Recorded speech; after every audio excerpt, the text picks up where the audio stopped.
Or Jim, all alone again. Get out of here, Barbara.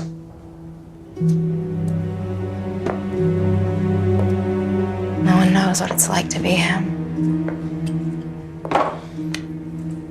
To carry the weight. I told you to leave. I heard you.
2019.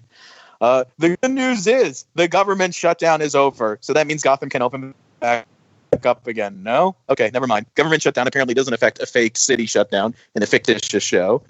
But in any case, we are here to talk about the Gotham episode, because this is, I didn't introduce the show. You are listening to the Gotham Chronicle podcast, powered by the Batman Universe.net. I am Josh, and joining me is... This is Donovan. This is Jen.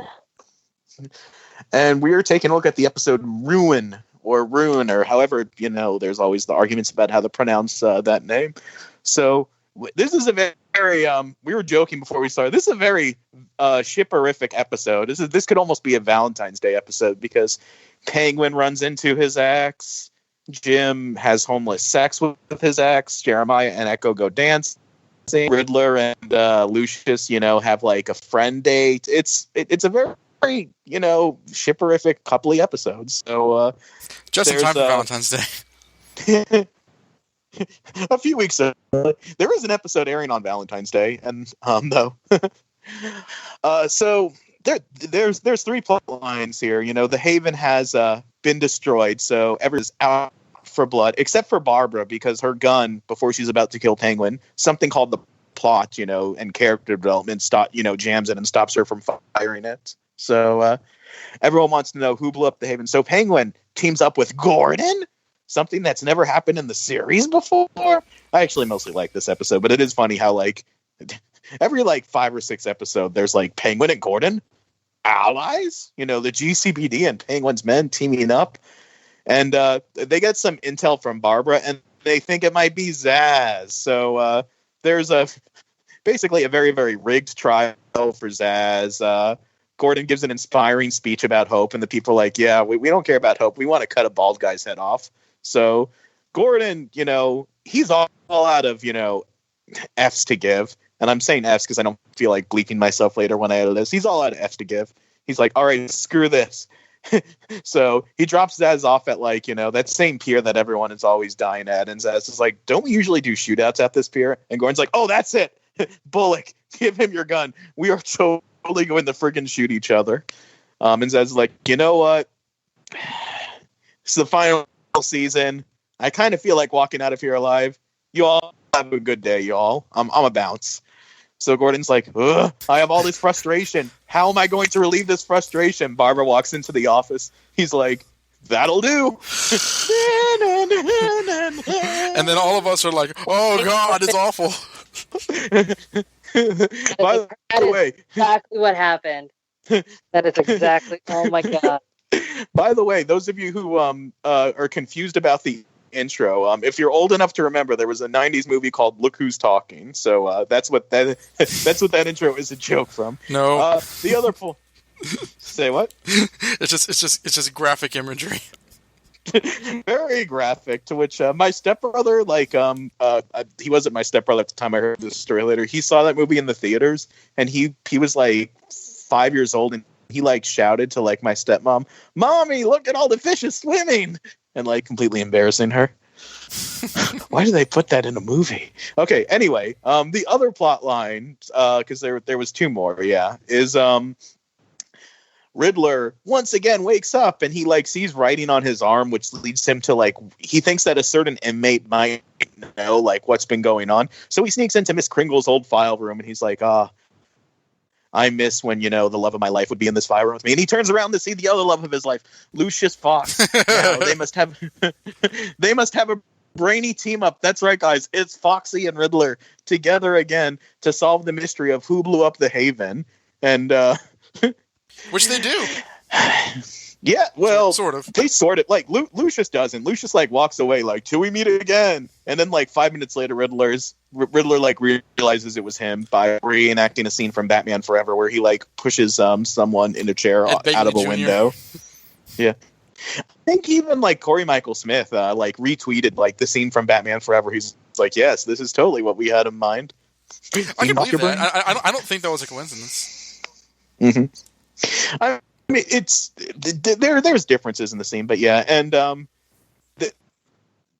have some stuff to say about that when we get to it, because I had some like, oh shoot thoughts like when I watched this again. I was like, the other plot line, after Bruce Wayne, like who's still handcuffed to like that chain door, like beats up the Casey Jones gang. Alfred sets him free. He's like, oh Alfred, it was horrible. I was outnumbered by 1,000 ninjas and I let my guard down. It'll never happen. And again. all the Falcons, and they beat me up. It totally wasn't, like my teenage girlfriend who was like, in like crippled a few days ago.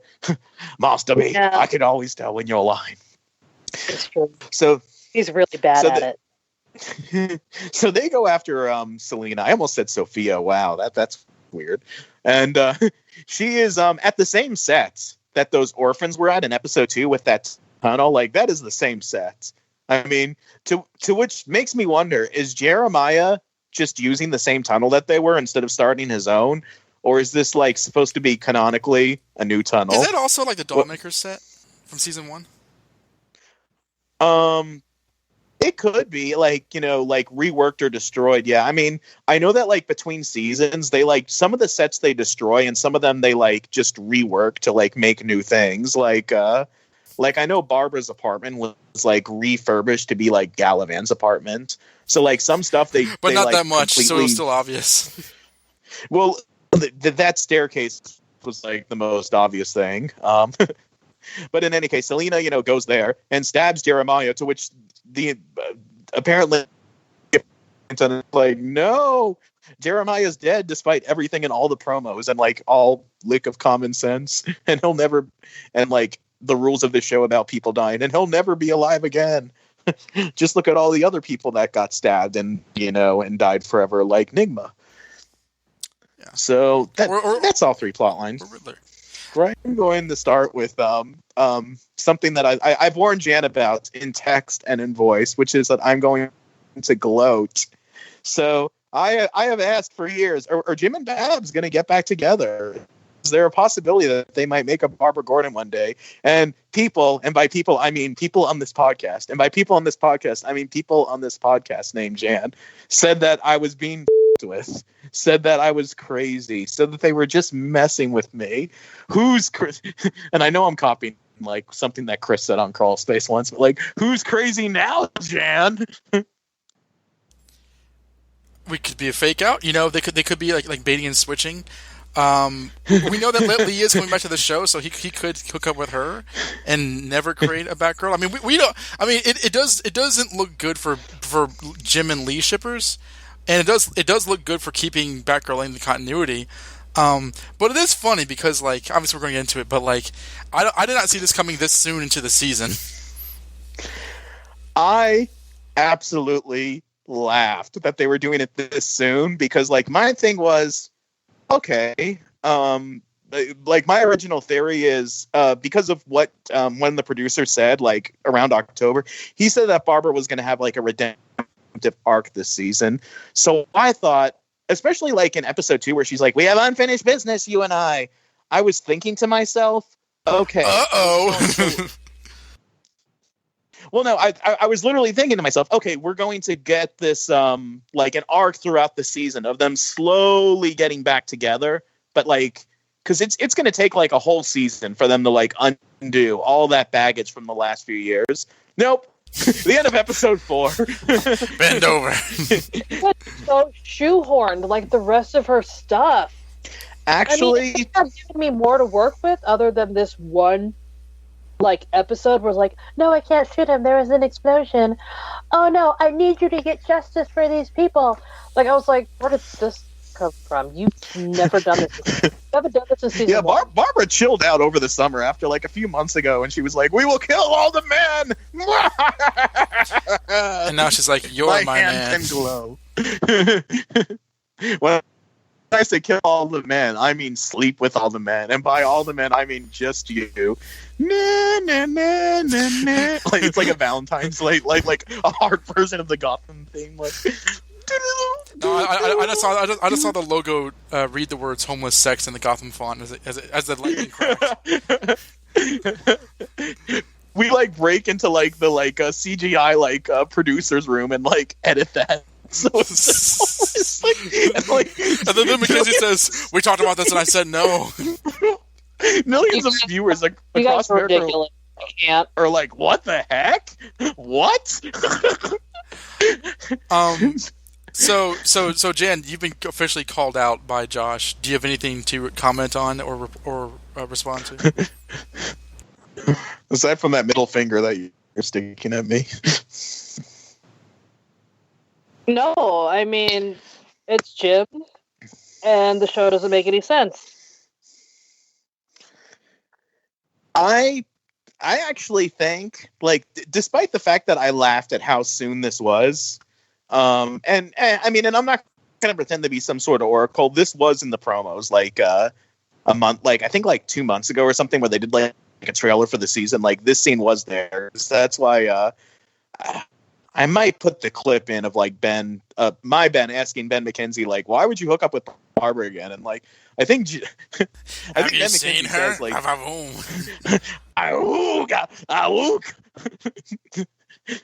please, Ben McKenzie. This is actually, he says something like big mistakes and terrible decisions, but like. Okay, and then in one scene we have you kissing Barbara. Why would Jim get involved with Barbara again? That's a great question. You asked the right questions. You know, poor choices. Poor choices for Jim. I think he's feeling so stressed out that he might just do something that he might regret later on. I actually buy Lots of bad choices. That's the direct quote, because I told you I already saw that clip on your Twitter. Yeah. As he smiled. So, but I might put that clip in there.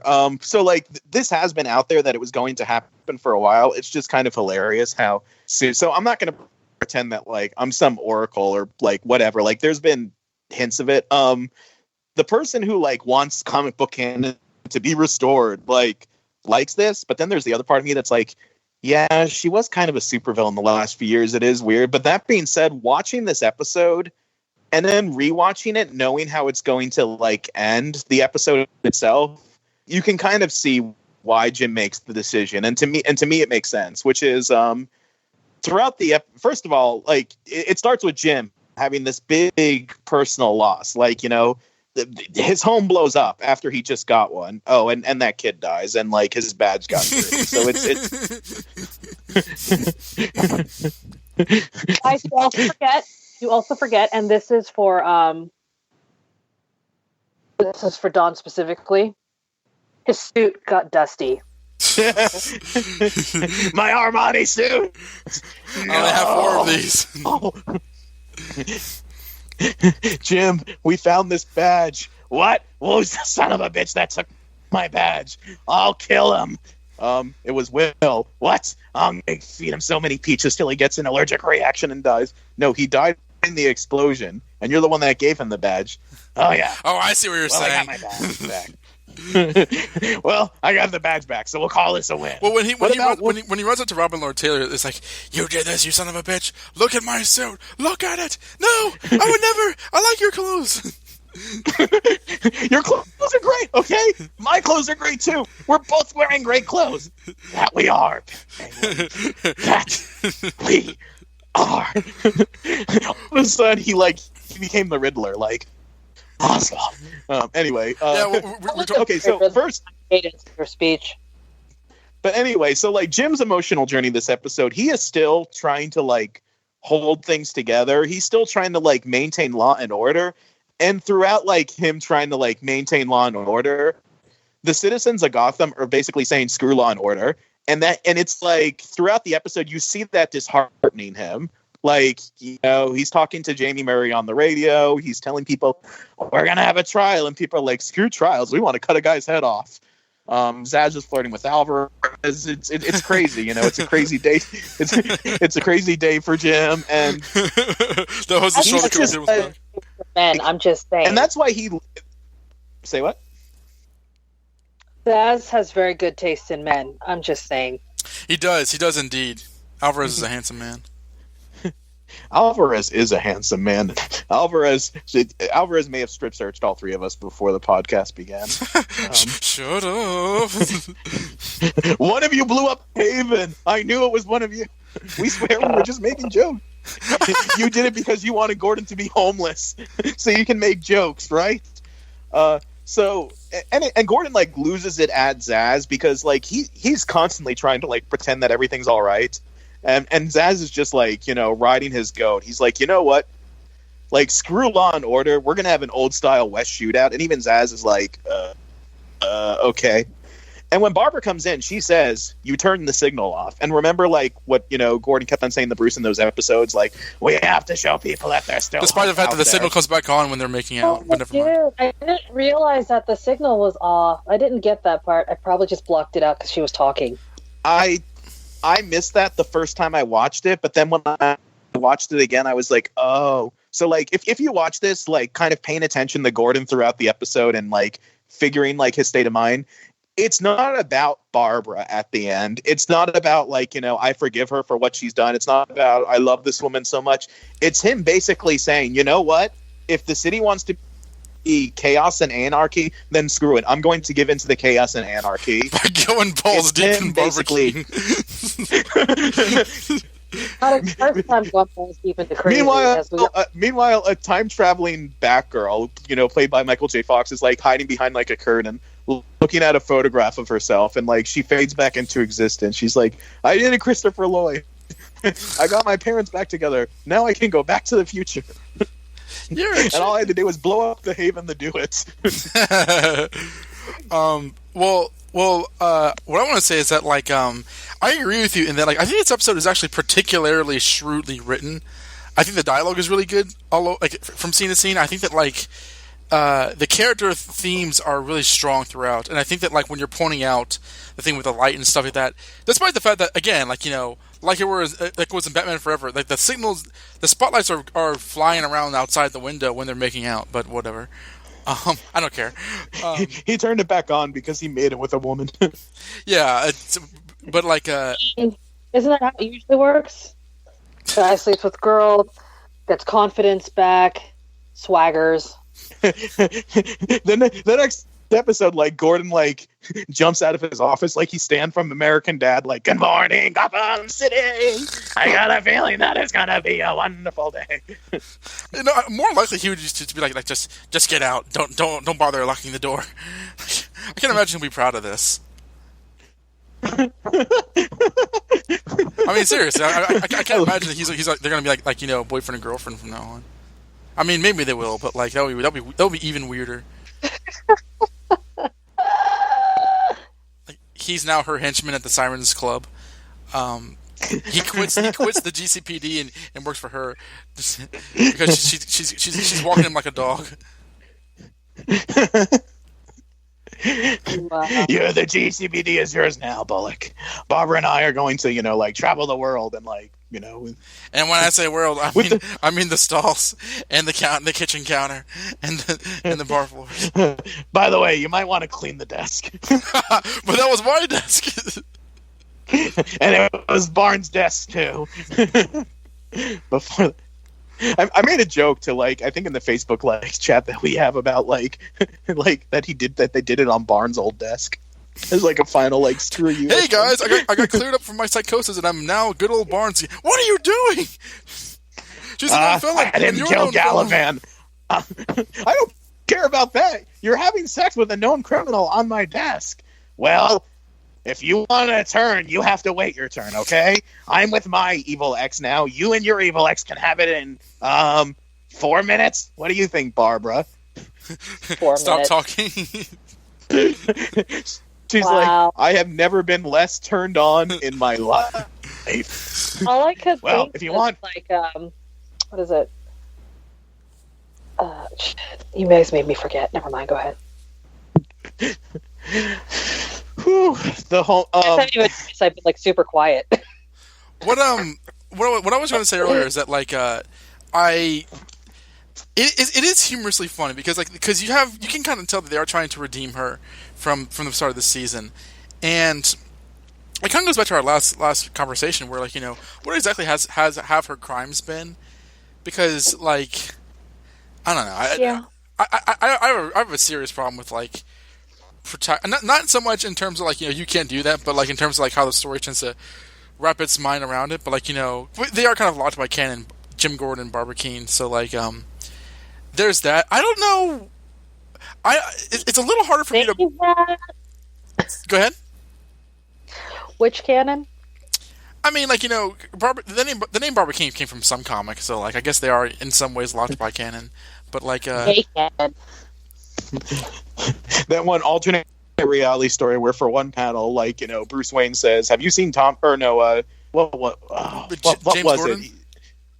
it? She was asking. He was asking her for a book or something. They were looking I for don't Krypton. remember. They were, She was like, they were looking for Planet Krypton at the library. And yeah, maybe that was it. And she's like, "Are you Thomas Wayne?" Yes. Why, yes, I am Thomas Wayne. Anyways. Infinity and beyond. Anyways, I don't know if I mean, I'm not gonna say I don't buy, but I thought her coming on to Jim was a little. It was there was less understanding there than was for him, I suppose. But she has been nicer towards Jim lately, so I guess there's that. Well, and she's aside from her toasting his death last season, she's always kind of been playfully flirty with him ever since they broke up. Well, she's also evil, which is what a lot of femme fatales do. When she walks away and he grabs her and kind of they pull in close before they start kissing, he has the most ridiculous look on his. He has a very very homeless cop look on his face. He's like grrr. That I wanted to mention. Well, it's fun. It's that when you watch that scene, you can tell he has very wooden chemistry with everyone that isn't his wife. So when he did it with Valerie Vale, that felt forced. Mm-hmm. This scene, it looked really not. Romantic. It just didn't look like. No, it didn't need to look romantic. It didn't even look like he wanted to bone her. It just looked like yeah, you're here, and that was it. He's giving into the chaos. If Harper had walked in, he would have been like, "Hey, Harper." Oh, I hope not. That would be disgusting. Or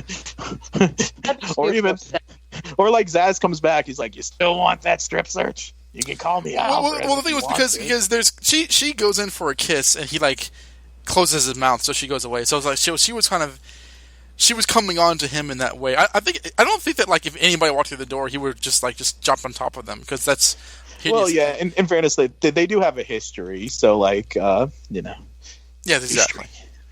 But I did laugh because I think just real quick though that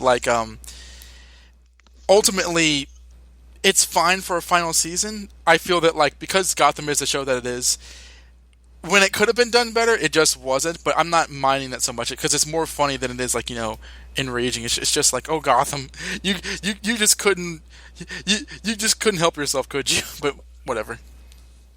Well, another thing too is if you watch that scene, after he sends her away, before he like goes and grabs her, he takes like a sip of his whiskey as like basically as a way of saying like, all right, if I'm gonna do this, I better make down sure. the whiskey. He drank all of it before he Yes. grabbed her. He's like, yeah, gotta have to like medicate myself before I go. He's like, if I'm gonna do this, I might as well dull the sentences. Bombs away. I'm gonna put a Batgirl in you so bad. What? Nah. That'd be a very weird thing to say. There's no such thing as a Batman, so it's like, I know, like, Aaron Richards, like, storms out of there, and Bullock's like, Barbara, where are you going? As far away from that homeless pervert as possible. And Jim, like, runs out of there with his, like, pants around his ankles and, like, his, like, heart-shaped boxers. Like, he's in, like, a Looney Tunes cartoon. Barbara! Wait! Come I back. love you. He, like, trips over because it's... What are you all looking at? Haven't you ever seen a man in lust before? yes, every day. Bullock's always here. Oh God, Oh. why are you like this? We were so good. Everything was pure. JK, no. I did not buy her not shooting Penguin though at the beginning because like No. it's been her like driving force. It was like 2 or 3 episodes ago where she's like, I will find him and I will shoot him and I will rip his little beak off. I am Yeah. the demon's head, so you sons of bitches better start Josh, going down. please stop saying that. Go ahead, Jan. It's not funny. It's more annoying. But yeah, so she went from, oh my God, you killed Tabitha. Everyone get out. Ah! Now she's all like, no, this is a terrible tragedy. I will away. Yeah, when there was an explosion like last season, she and like the sirens were like raising their glasses, like, "Oh well, bottoms up." Pretty much. Well, more so, I don't really follow the logic because I understand that like there's more important things to do now, but like it's not like she couldn't do both. It's like there's no time to quickly shoot him with a speeding bullet because I have to watch people slowly cry. Like that doesn't really make sense. I didn't understand why she didn't shoot him. Because the plot was jamming her gun. No, she didn't even like shoot the gun. It didn't jam. Well, that's what I mean. I said the plot was doing it. Like the plot, the plot jammed the gun. Well, no, I mean, like she didn't even pull the trigger. She was like looking around, like oh the devastation, oh the humanity. I can't kill anybody today because I guess the implications that she would be like because that's one thing about this whole Haven explosion thing. They're really treating this. I mean, this is a deep tragedy. It is. I'm surprised how moved the villains are by it. Like, I would never do such a thing. Penguin says, and Riddler says, and Barbara says. But like, I feel that these versions probably would. They just haven't. But they try to play it as like she's more moved by the devastation and the awfulness of the explosion, but so it kind of overpowers her thirst for vengeance. But that's a kind of a wonky emotional equation that I think I can buy on paper, but I don't know if they made a case for that in the actual episode. So like it was one of those things where it's like I'm not saying it doesn't make sense, but I'm saying the way they shot it didn't make sense to me. Yeah, I liked this episode and I like how it was written, but that moment like felt very hollow to me. And I've thought too, like with at the time that they were filming and writing this episode, they thought they had 10 episodes as opposed to 12. So like that's something that you're going to hear me say throughout the rest of the season. Like, well, with 10 episodes to go, like they really probably figured that they had to like rush Barbara's character development a lot more than they would have originally been planning on had they thought that like the series was going to be going on much longer. So, I mean, again, like we are a very, very sharp U-turn from like, guys, rewatch the end of season 4 where she's like, we will kill all the men forever. Like, this is such a sharp U-turn. It's like the skid marks are still on the road. Yeah. I was just. I mean, I understand. It's very clearly telegraphed what they're trying to do. It's just that it's so. It's not done well. And I'm not going to read it out loud because because Jan might not want to hear this, but like the solicitation for episode 6 like gives away like a very like major development that I'm surprised that like they put that out there in like their description of it. Like basically the Futon Critic episode like description for the episode after the next one. Like, oh, I know what you mean. they're really like spelling out like where the story is going. I'm like, okay, Gotham, you do you, fam. That's how we've been since like. Well, that's how we've been on and off because it's all like, God, why? And then also like, oh Gotham, but why? Oh Gotham, why? Sticking on the first scene though, I mean because again I really like this episode. I thought the first scene was actually very effective. I really liked how everyone was like, oh my God, and I mean I know I've said this before, but like I think for all of his quite frankly unbelievable acting, I thought Ben McKenzie really felt like Commissioner Gordon here, or Captain Gordon, because he was like, you guys do that, form a trash over there, hey, snap out of it. And like you call him Commissioner Gordon because he's supposed to be, even though he's only the captain. Right. Well, I mean, yeah, like the archetype of that character, and I think that like overall in this episode, he felt like the Gordon from No Man's Land, where like the world was against him. Like he says, we have to take down this fire with the drinking water that Bruce Wayne just gave us. My men are leaving me for the Penguin. The society that I'm trying to protect is moving away from law and order. I nearly tried to do something for the city by killing Zsasz, but that was the wrong way.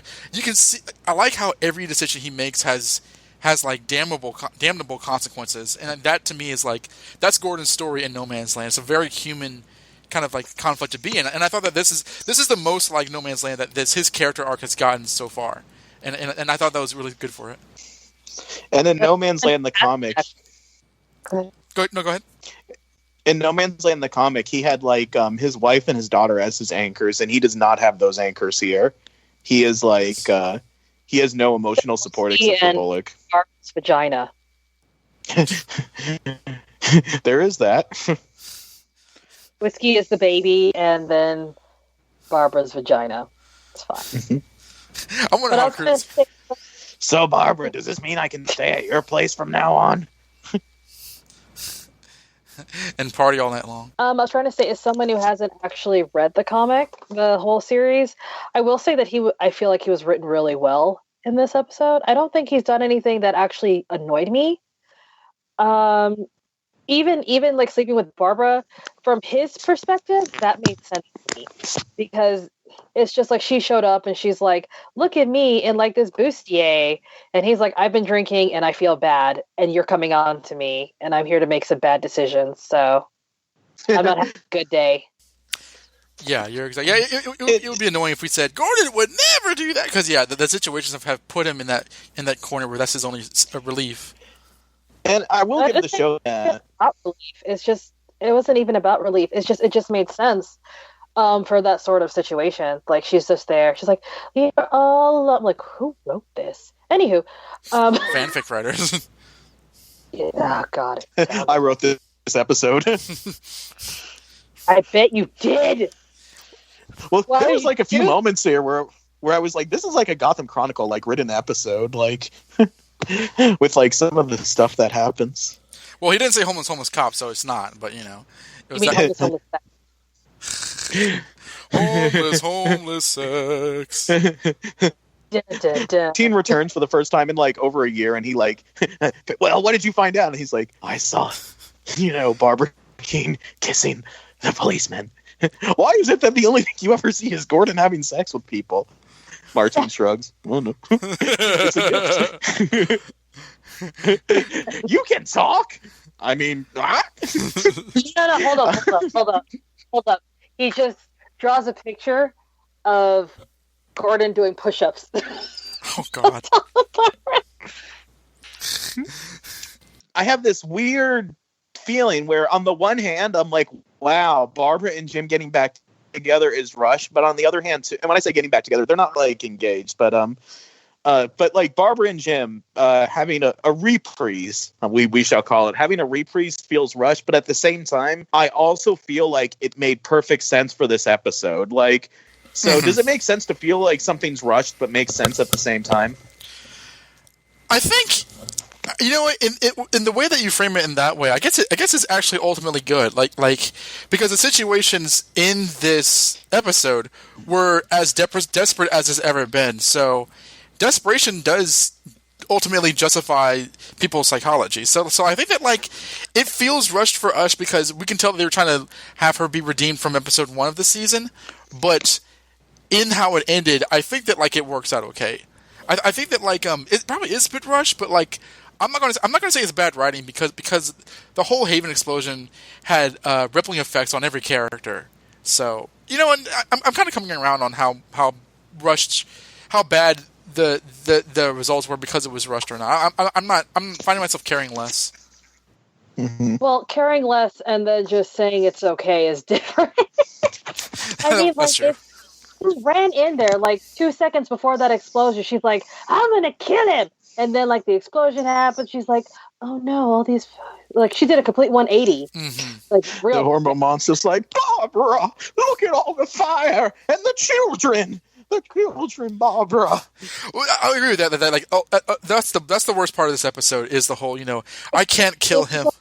180 so fast. If they had slowly, like, I don't know, if she wasn't trying to like shoot the penguin over her, she's been like barking over it for like 3 episodes.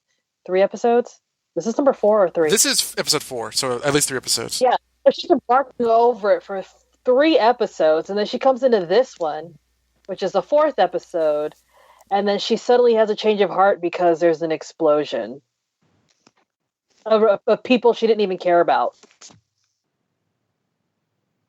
Yeah, because and that's the thing too, and this is kind of the whole Haven thing. Let me ask you too this, like, because Gordon was like, you know, Yoda, that's your son of a bitch, Penguin. And he's like, no, my men didn't. I didn't allow my men to carry explosives, and he says, I don't think, but like, so, and then Riddler's like, you know, I hope you catch the person who did this, Lucius. You know, I couldn't do this or whatever. Like, do you guys buy Penguin, Barbara, or Riddler being that sad? I'm confused about the Riddler Ed thing now, too. Because it looks like they switched it again. It looks like what? I'm sorry? I'm also really confused about the Riddler thing, too. Because I thought it was Ed doing stuff for the Riddler, but it's basically the same thing again. Because he was waking up and he's like, Ed, what are you doing? And then now it's all like the Riddler is doing stuff. Did they switch for this episode? Or is Ed worse than the Riddler now? It's, you will find this out, and I believe this is resolved in the next episode. Your question is answered. It's not a plot hole; it's a plot point. Okay. So they switched it. I can't answer that without giving you a spoiler. But let me say, like, there is a. What you've seen in this episode, does it look like it is Ed now trying to figure out what the Riddler is doing, based on what you've seen in this episode and not in the future? It's okay. It's the Riddler Because trying to figure. Episodes, it was the Riddler trying to figure out what Ed was doing, and in this one, it looks like Ed is trying to figure out what the Riddler has done.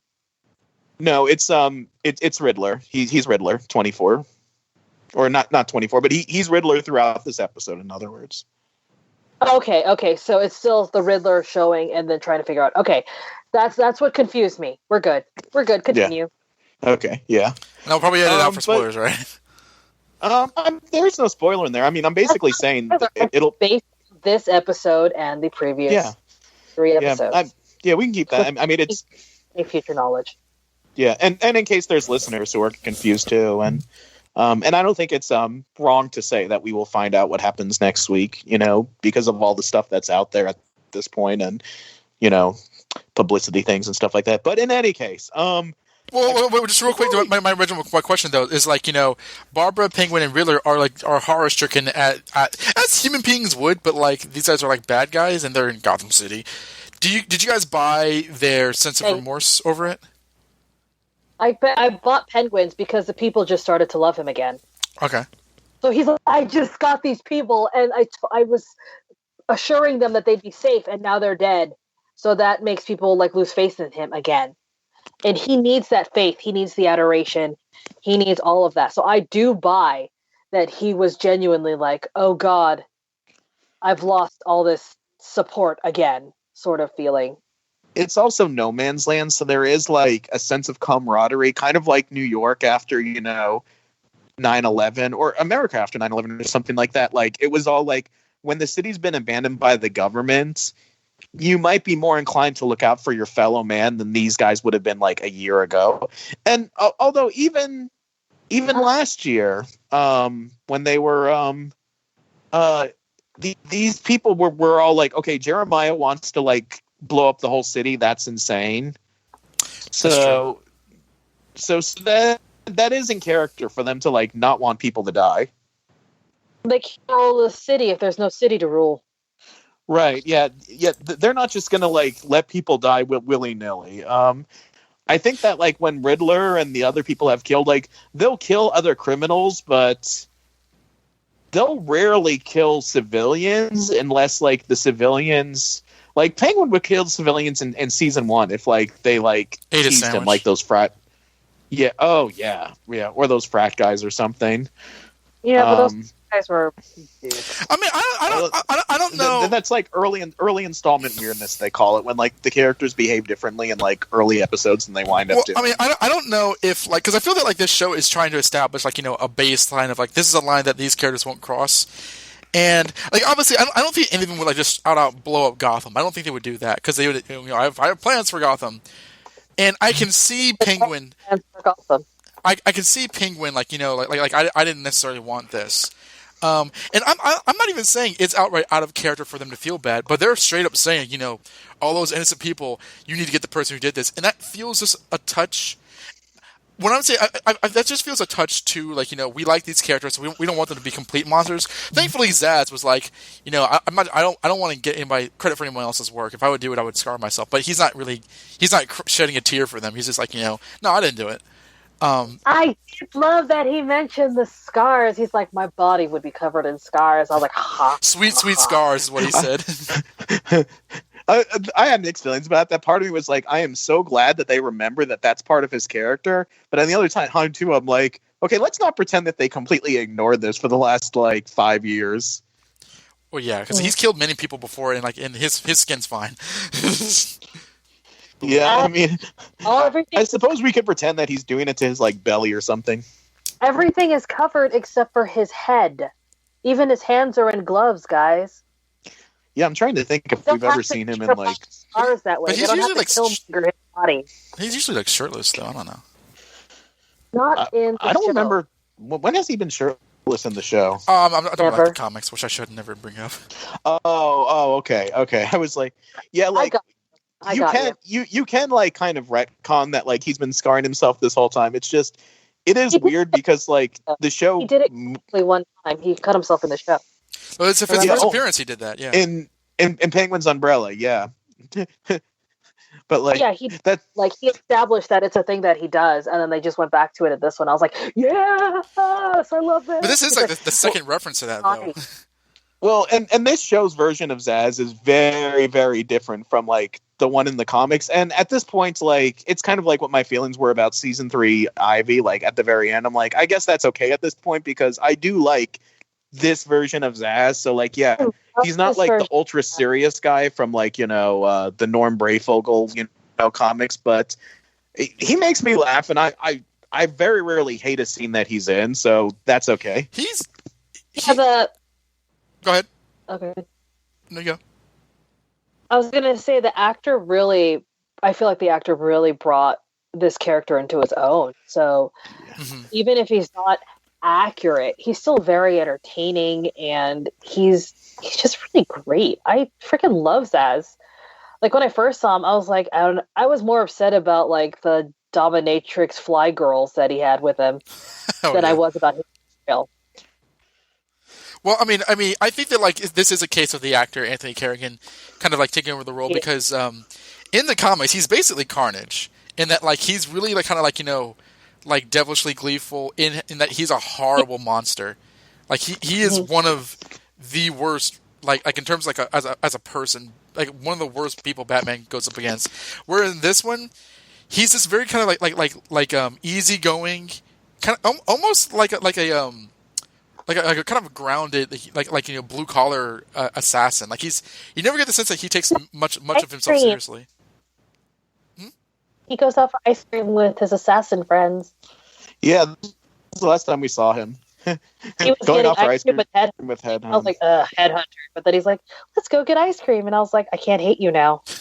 Well, I love how casual he was. Like, he's like, this is about Sophia. Felt like he's like, oh, you're mad because like in Zsasz's mind, like Penguin shouldn't be mad because if Zsasz was in Penguin's situation, Zsasz would not be mad. With Zsasz, like, this is just what happens in the criminal world. So he's like, this is about Sophia Falcone. You really should let that go. Pretty much. You betrayed me. Which I love that line. Because they were like boys last season. Well, yeah. And I even said after he betrayed Penguin and then Sophia went into her like forever coma, I was like, where is Zsasz gonna go now? Because like who's he gonna ally himself with? But then like you forget like people on the show like team up with like their sworn enemies all the time. Yeah, I know. This is like Penguin and Jim's like 59th like team up or something. I mean, and they did make a big deal out of that in this episode. Well, and I'm literally remembering like it was this time like a year and a half ago when they were fighting Professor Pig and like that was like a big deal. Like Penguin's men and Jim's men teaming up to go after Professor Pig. Oh, that was the one where Bullock accidentally like shot a GCPD member who was like wearing Pig's costume. Yeah. Like, and it was even like a similarly shot scene where like they're walking through like the Narrows together and stuff like that. And I was like Penguin and Jim. You had Gordon, Bullock, Penguin, and Alvarez like as like the people in front, and everyone was like crip walking in the back. You could take like a screenshot of like this like episode, and the only way you would know like what season it is like their hair and their True. But I did like how the whole Zsasz scene of the shootout was basically like a big. The theme of it was that we're reintroduced to an old friend because like Gordon tackles him with a homeless tackle, knocks him out, and I love homeless cop. Well, I love this where he comes out and it's like a job well done, everybody. We arrested him, and Zsasz is like thank you, like he was in on it. That was genuinely funny. It was really good. This was fun, guys. Zsasz is genuinely I'm gonna miss him a lot. I miss him like every season when he's not on an episode. Yeah, I thought he was off the show because he had his Barry television show, so I was surprised to see him pop up again. Well, it wasn't like a lot of scenes, so. And I am 95% sure that this is his last appearance on the show. So, if this is our last look at him, then goodbye, sweet prince. This was a good way for him to go out. And he didn't die. Not that he dies in the comics, but like they could have killed him off. He almost did. Like Gordon was like, "I'm gonna friggin' homeless shoot someone." I'm good. That was an interesting way for him to try to regain control of something.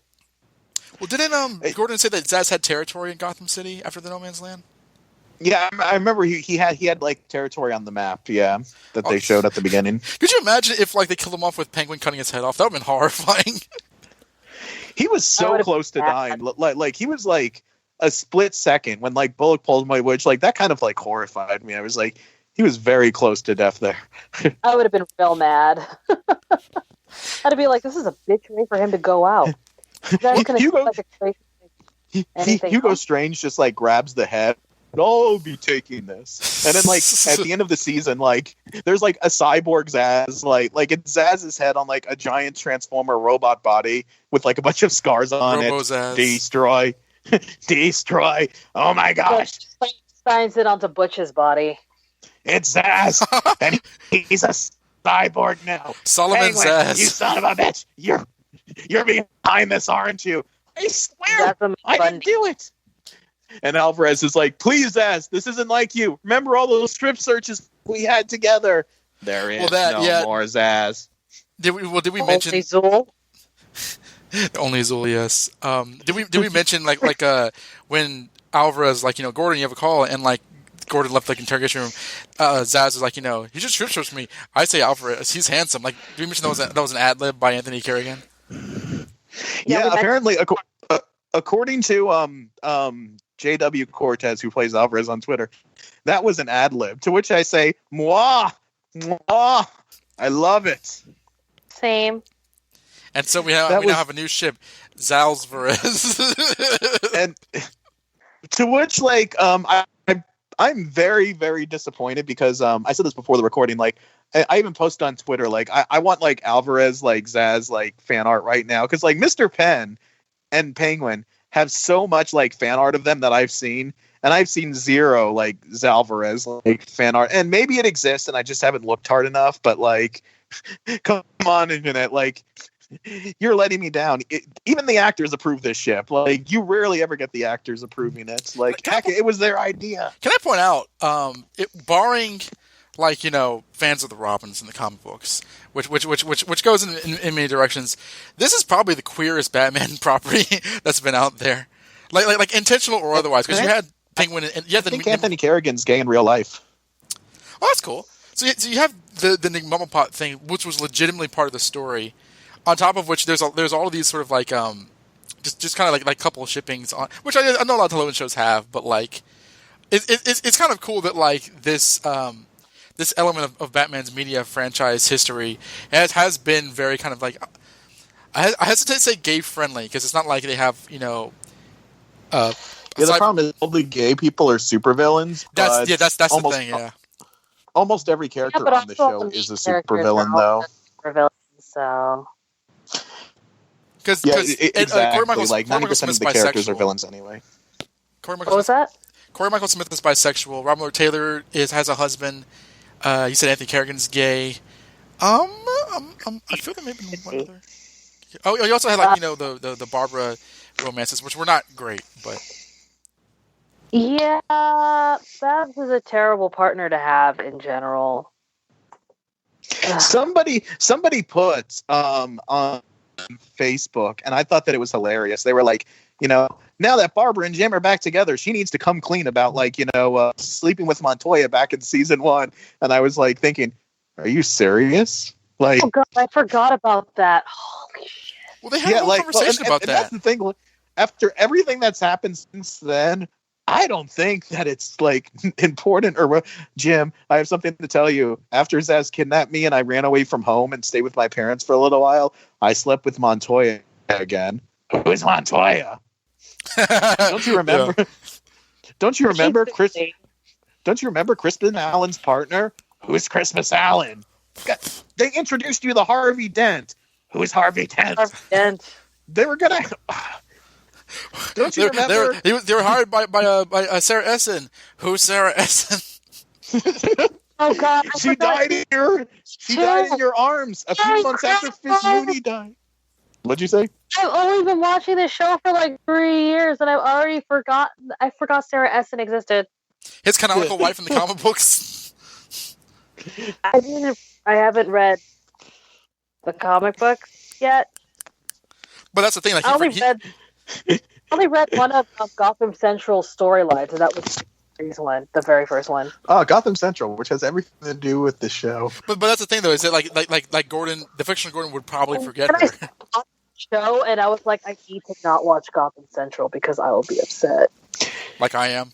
Comixology has had like this sale a few weeks ago where it was like, buy these books that inspired the DC TV shows. And under Flash, it had a bunch of Flash comics. And under like Arrow, it had some Green Arrow comics and so on. And then when it got to Gotham, it had like Gotham Central comics. And I was like, okay, that's cute. Sure. Yeah, more like Batman in the 60s. That was the bigger inspiration. Or like Burton films were in there. Man, that's why I love that. They could have put the No Man's Land trades in. That would have made sense. And then when Catwoman got shoved out of the tree or the window, and then the cats bit her in the alleyway, I was like, "This is the best." Yeah, the Tim Burton movies, they will get referenced like every now and then. I think that no matter how many Batman movies have come out since, they probably have enjoyed the largest spanning reputation Even though I don't think they're very good. Well, I think also people that like were kids when that movie came out, they're adults now, so that has a huge part of it. Yeah, but Like, a lot of ride or die Nolan fans now. There are, but I feel that like with like the DCEU, like the kind of like reputation the movies had back then has kind of been replaced in the conversation for where the DC movies are moving now that they're part of a shared universe. So I mean, we'll see. But I feel that like the Burton movies are overall kind of maintaining the highest respect. I shouldn't probably say that because time will tell. But like no, the Burton movies are referenced like it seems like every couple of times a year, and I'm not salty about it at all. I'm just noting that like you won't go long before they are referenced in some way, like the Batmobile or hiring Karen Bacon-Dova, who looks like Michelle Pfeiffer's daughter, or various other things. Well, the people who are making Gotham were probably like kids when the Burton movies came out, so that's like their influence too. So in Also, like the kind of 20 timeless years, quality the show has. That was from the Burton movies. Well, and that's also a Batman the Animated Series thing Which too. took Like, it from the movies. yeah, Go ahead. Theme song from the movies. Yeah, this takes place in the year 1930-93. Yeah. What? You heard me, 1930-93. Like, okay. Zsasz, this episode. I really wanted to like text Jan when like I saw that Alvarez line, but like Jan has this like rule like not to like spoil lines from the show, so like I've been holding that in. I was like, Jan, Alvarez, and Zsasz. Oh my god. Making out. No, I would have straight up reached through the internet and strangled the shit out of you. You would have been like, you're lying to me right now. Like, you're lying. He's lying. And then I feel like, God, if he isn't, I'm going to murder him, though. Go ahead. But before we move on to like the other plot lines, anything else to say about like Gordon and Penguin and like the just the whole Haven? Well, I kind of like how side of this before continue from last episode. I kind of like how this show, kind of like Gordon and Bullock and Penguin kind of like hanging, like the main characters of the show kind of hanging out since they've been separated so often in the series. It kind of reminds me of like this is a tangent, but kind of reminds me of like the end of Gundam Wing, where like the last 5 episodes, all the Gundam pilots are together, whereas they've been separate like most of the show. But like it's kind of cool seeing Ben McKenzie and Robin Lord Taylor, kind of like match wits and stuff. And I was going to mention in terms of like Gotham eroticism, like I and I don't know if this is where, well, I don't know if this is where we're going, but like I know that Jan was very happy with like how Jeremiah appeared in this episode. Did you like it when he was like licking his bloody knife? Yes. I thought so. I saw that and I was like, that's just like when Lee and Riddler stabbed each other as they made out. Yeah. I have a problem, okay? You've known this since way back in the day. You knew what you were getting into. I mean, let's look at. I know this about Jan. I knew this about Jan so much that like once we got to the season finale last year and like Lee and Nygma like stabbed each other, I was like, oh man, Jan's gonna love this. I did. Ooh, the stab. Yeah, well, that was the most sensual stab I'd ever seen in my life. Wow.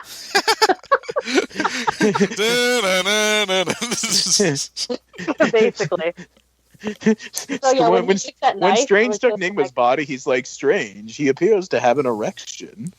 How did he die with an erection? Very peculiar. Isn't it, Peabody? Peabody's been dead for 2 seasons. Why is Gordon like in that scene? Why is he everywhere? Okay. Why is he dressed as Peabody? It's a living. Well, since we're, I don't. Stop me if I'm hijacking the show, Josh. I don't mean to, but since we are kind of like on, I think it's good to move on to the next 2 plot lines. Well, I was going to say, like, since we are on, kind of like fan favorites and shipping, all that kind of stuff. Do we want to go to Lucius and Riddler? I would like to. I have the most to say about more to say about that than I do about Jeremiah and Echo like dancing. So what would their name be? Like Lushigma? Like what would their like Fox Sigma? Like You have to have Fox. Like you have to have the word Fox. he's trying to call him Foxy in this episode. Sigma. Nygma No. No, wow, no. You're bad at this. Fox. Fox said. Foxed. Done. Fox. Fox said. Yeah. Fox said. Yeah. Fox. Foxed. Foxed. But I like. Remember when I was looking at the Gotham wiki when I had nothing to do and like Lucius Fox, aka Foxy, by Riddler. It's like Fox Ed. I know, I love it. He even has a pet name. Well, because they had that epic episode together, the spy versus spy thing from like it was season 3. So glad they got another episode together. Was it that long ago? Really?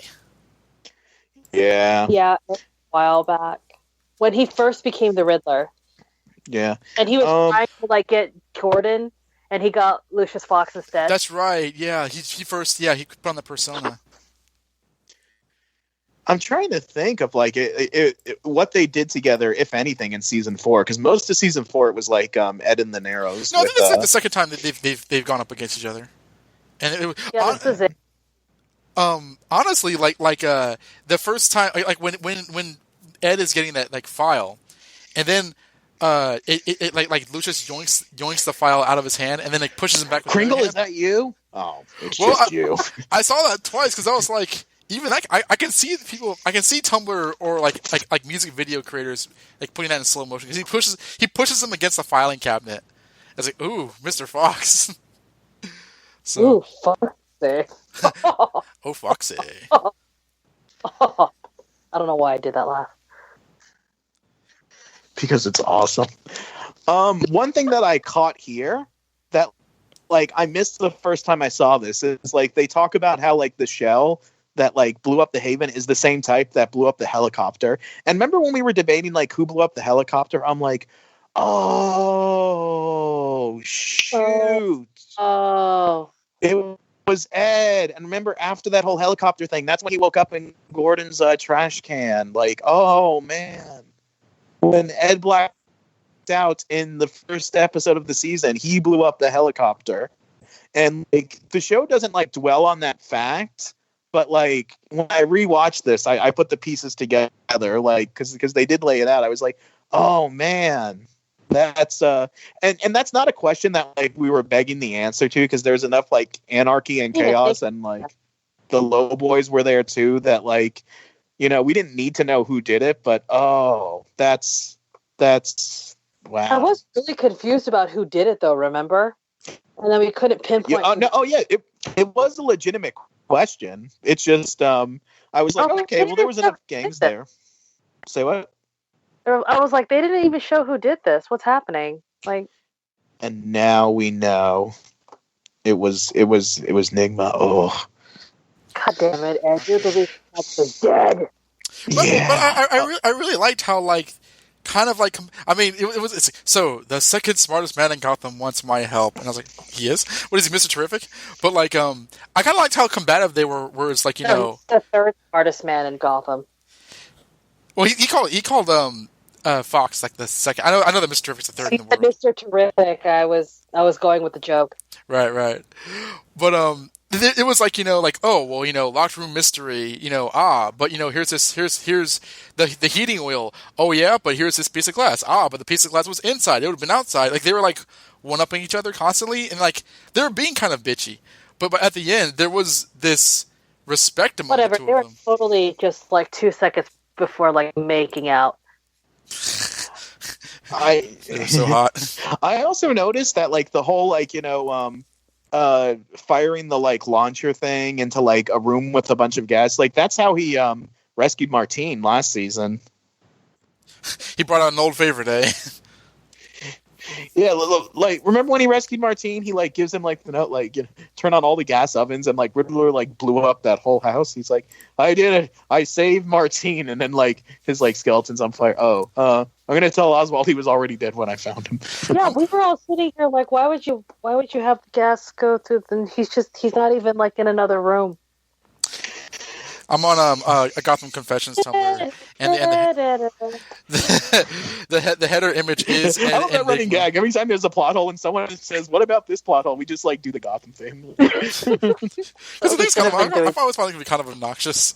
Ever since that episode where like in season 1, where like some guy was rude in Penguin's bar and like Penguin went off and like killed him off screen. Oh, it's so scary! And then they cut to like the logo. I was like, that's really obnoxious. So the theme's always stuck in my head like that. Aw, well, I just find it endearing now. There's just like the show. The show is so bad, but I don't know. Did I just acclimate and I just like things now, or did it get good? We like this episode. Have we hated an episode this season yet, though? No, just Barbara's storyline. We were kind of cool on episode 2, but like this is easily of the 4 my favorite episode. I thought this was genuinely good.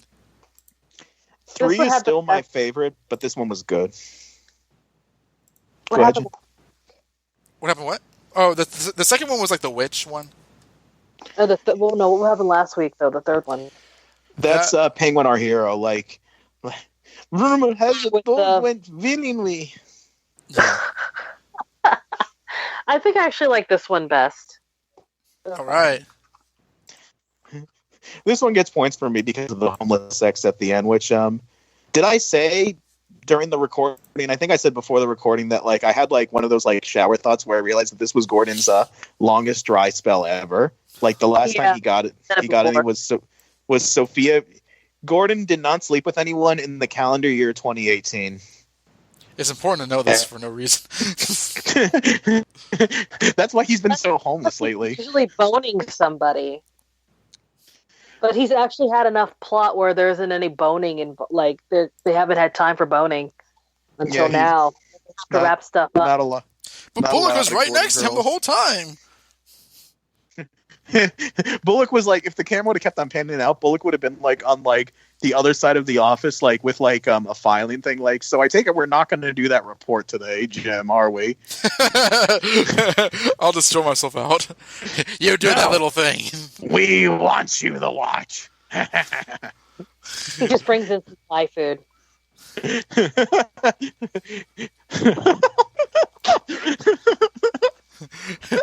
He pulls his gun and mid-coitus, get in the corner. Poor Donald Logue. He says Thai food once. It's like that was all you though. It's and then like you said it again when Babs was fighting the dogs or whatever, the demons, street demons, and then she actually brings Thai food, and then she drops it and starts. Oh yeah, this show has an obsession with Thai food. I guess Thai food is like shorthand for evil or something. I think like in the writer's room, they just order a lot of Thai food when they're like stuck on like a thing. Like they're like, so how are we going to have Gordon get out of this situation? And they like stay for hours and order Thai food. And then like John's like, I got it. He'll shoot someone. Brilliant. Well, we stayed up all night, but we finally, figured it out. But anyway, Riddler and Fox. I'm sure that Don is chomping at the bit to talk about the Batman Forever, tribute. I mean, as everyone knows, it's my favorite Batman movie. But like, no, I mean, I just kind of want to reiterate that, like, because honestly, Lucius rarely has anything to do in the show, and I love that because Chris Chalk's awesome. He is. Good. I wish I had met him. Not that he's dead or anything, but like I wish I'd interviewed him. But like, I thought that he and Cormac Smith, because here they were together more than they were when they were like kind of going up against each other, and I don't know, I really enjoyed their chemistry. I thought that they were pretty cool as characters. I liked and I just honestly like seeing the characters be nice to each other. Like, and it wasn't like they're tricking the other person. It was like thanks Ed, and if, I couldn't have done it without you. If anybody asks, I'll deny it. And then Ed like genuinely smiles. Like it's it's nice. It's pleasant to watch. And then like when he sees the woman, he's like Foxy, or no, he says Lucius. Like I found somebody, so it's good stuff. I ship it. Oh, and Riddler chucking the woman out of the window is like a la Jim Carrey doing it to Ed Begley Jr. Batman Forever. Yeah. Good. Feeding off your brain. I can't even. They have such good chemistry, those actors. Like, they're all like legitimately really good friends. They really play really well off each other.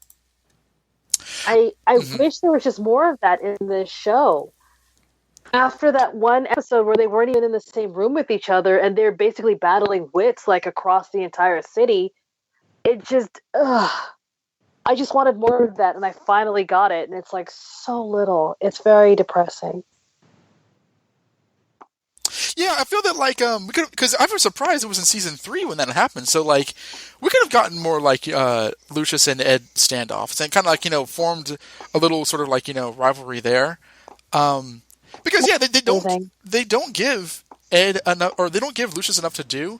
And honestly, if Ed would have gone, he just finds just to get blown up.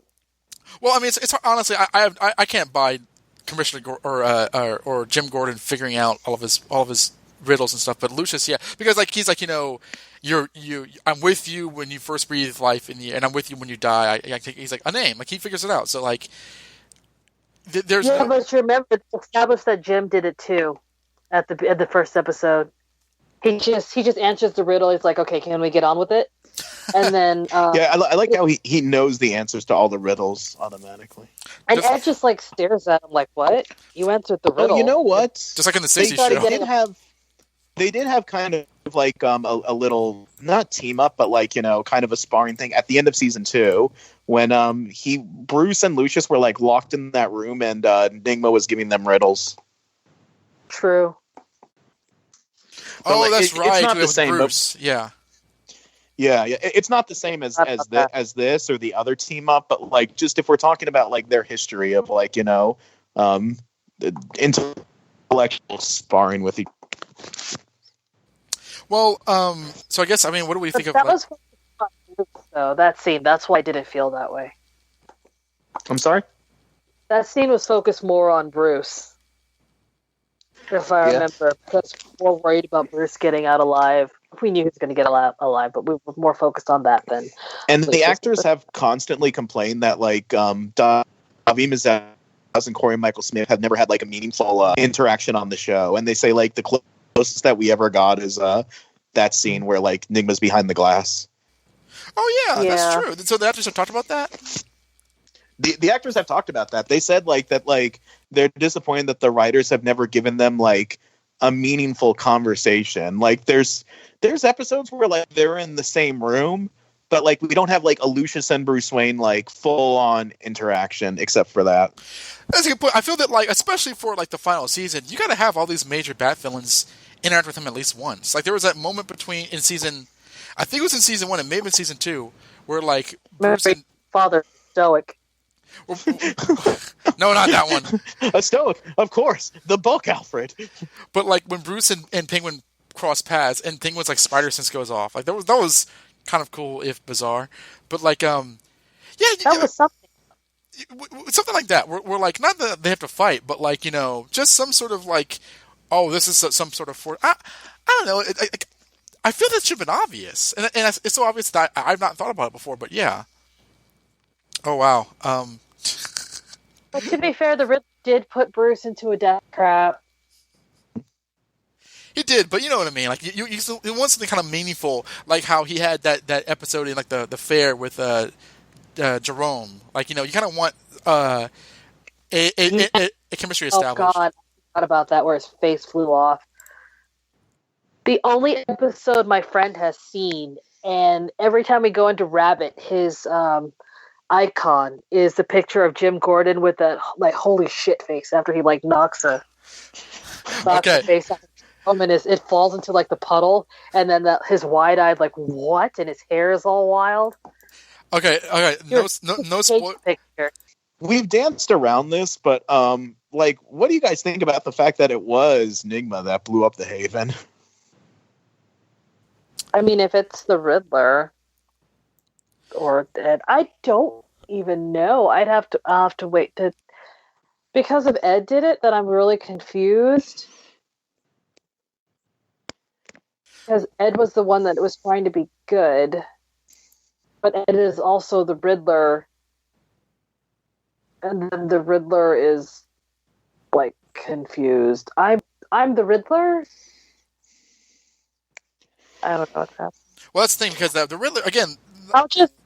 I'll just beat up a street demon. It's fine. He'll tell me. Yeah. The villains aren't supposed to be like all the same. Like like all of a sudden half the villains are experts in torture, which whatever. But like it's not, it made sense for It made sense for Oswald. He said he's watched people get tortured, and he has people to torture people for him. Did he hire that one guy one time? sure. Well, I mean, he says much like he says in this episode, I am adept. It was actually a very Penguin line. I am adept at the art of loosening tongues. I thought it was actually a pretty good line. But like, what my point is that like, we could say, well, he's a villain, he would do that, but like, there's got to be a reason why. So I'm looking for like because and even he is like, surprised at that. It's like it couldn't have been me. Like, it couldn't have been. So like. Obviously, they set up a conflict where he's even surprised himself with such an extreme act. So I'm interested to see how that comes out. Yeah, I don't know like there's no one who I wanted it to be because like usually when there's like with the first season of Riverdale, I was like, oh, I wanted it to be this person because that's who my guess was, and also because this person would have made more sense. And now I hate reality, so it's not like I was like, aha, it was obviously Alvarez or like. Something or like I think I joked last week that it was Martine. Which that would have like he drew a picture and it blew up. I would have pooped my pants. Like it's like when like she hits Riddler on the head, like he gets like a flashback and like you see like Martine on the roof with like the rocket launcher that's bigger than him and like but because it's No Man's Land and it's like a year since like we've last seen him, he looks like slightly older, like he's like been through war or something. Like his hair is longer and like of course. Anyway, you want to talk about Jerome and Echo and the internet's reaction to like, okay, I know that we're like vague on spoilers here, but I don't think this is a spoiler. This say I said Jerome. Jeremiah's not dead, guys. Like very clearly not dead based on, I don't know, every single thing that they've released about this season, every single interview, like about stuff that hasn't happened yet, every single, like, he's not dead. Now, that being said, how the heck did he survive that? How's he going to get out of this one? No, she stabbed him like 50 times. Yeah, get me Hugo Strange. Yes, sir. She's just like stabbing him. She stabs him again. And she stabs him again, and she stabs. I'm like, I just got him back. What are you doing? Yeah, revenge over. That'd be fun. For like half a second, and then I was all like, I feel like he's more in this season, though. But do they go to the witch again and then bring him back with the plant? Echo goes to like Ivy, and ooh, and then Selena's there, and we get the Gotham City Sirens at last. Yeah, I can't wait. But like, well, I mean, she points out that like Selena Kyle is randomly walking again, and he's like, "Huh, that sure is a thing." Anyway, yeah, she's looking mighty good for a paraplegic. And Jeremiah's that was a good line. All right, guys. Dig the tunnel, just like those like orphans did like 2 episodes ago. Dig a little deeper. Oh, that's what made me angry. Remember I told you he like dinged the white slaver? The white slaver was the guy who was doing the digging for Jeremiah. He was. I noticed that. Like he had the boils on his face, and like he one-shotted him. No, not him. You're thinking maybe the angle was just weird and he did kill him, but then I saw him this episode. I was like, no, they just gunned down all the Latinos, Latinxes, and then just let the white people go. Whatever. Wait, who were the Latinos? Oh, the gang, right? Yeah, the Sugar Skull Gang. I'm so shocked Gordon shot that woman in the face with nary a word about it. That kind of That'll be a cleanup on aisle 6. I knew you were going to say that. Just a very, very quick tangent because I'm very quick tangent because I'm on. All of them got murdered by 2 blonde people, and then the white dude and his gang lived for this episode, and they're still digging.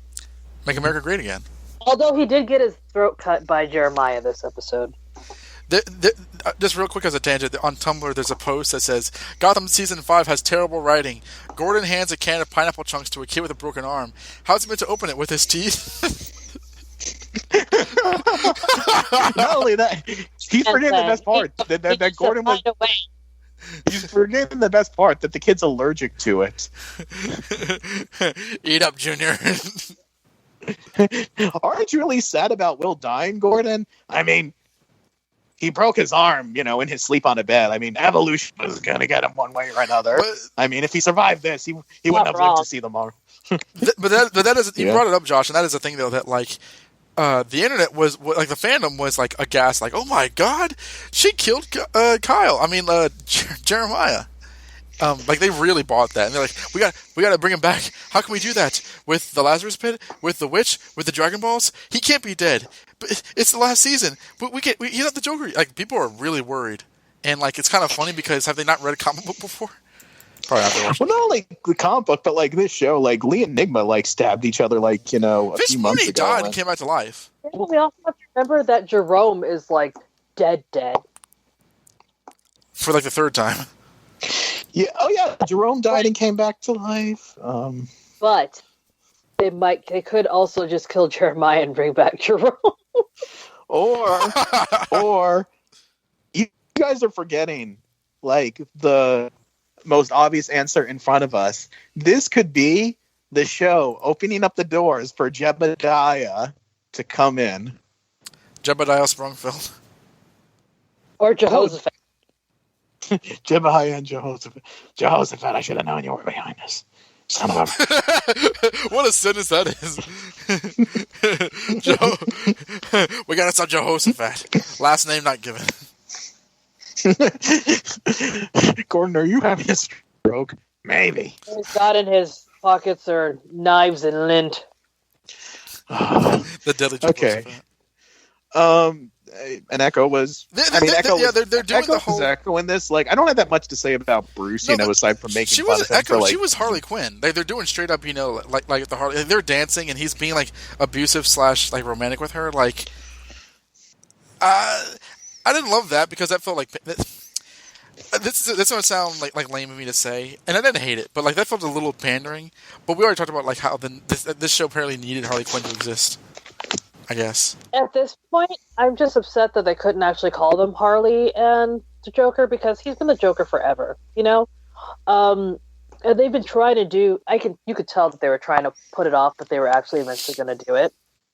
I probably thought they'd have more seasons to get around to it, but I'm not mad. Well, and they just ask like every year, like the Smallville producers asked every single year, can we use like Batman now? Can we use him now? And like John Stevens said something similar that every year they would ask about like using certain characters and concepts. And they said that because it was their last season, like WB wound up saying like yes to more stuff than they had before.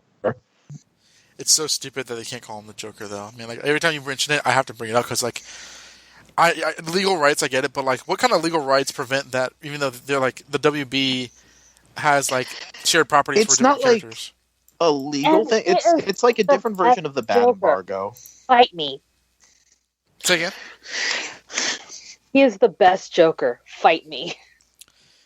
It's not like a legal thing where like Gotham's going to get sued for doing it because like it's all like, part of the same company. It's just like there's people who think that like people will get confused if like there's 2 different live action versions of the same character. America's stupid, but it's not that stupid. Like, Arrow had to stop using the Suicide Squad and Amanda Waller when the movie went into production. Like, they killed off their version of Amanda Waller and they stopped using the Suicide Squad. I understand that because you don't want them at the same time. But at the same time, but when it's already been established, then just go with it.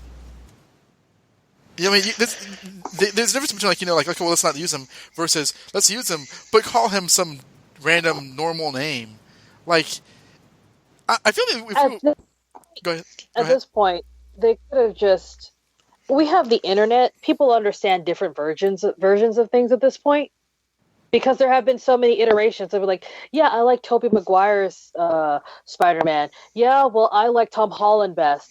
No, Andrew Garfield is best. Everybody knows that there are different actors who play the same character, even if they come out at the same time. There were 2 Jungle Books at the same time. People knew there were 2 different Jungle Books at the same time. They didn't go like, oh, this Mowgli is the same as this other Mowgli.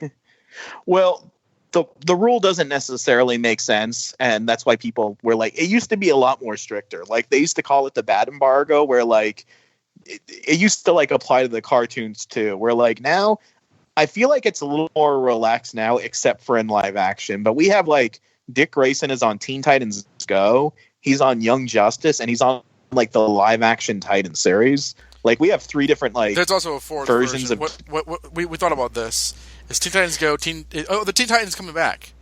Yeah, well, it's confirmed that's coming back, but yeah, they're like teasing bringing back like the old Teen Titans cartoon. So like, there's that. So it's I had a friend telling me like, I miss that. I miss the old Teen Titans show, and I was like, I never watched it. Well, and Cyborg is on Young Justice. Cyborg is on the Doom Patrol live action show. Cyborg is in the Justice League movies, and he's on Teen Titans Go. Trying to get his own solo film. Yeah, he's on like 4 different there's like 4 different versions of Victor Stone right now. So the rule is a lot more relaxed, but when it comes to live action stuff, like there is things like that. Well, because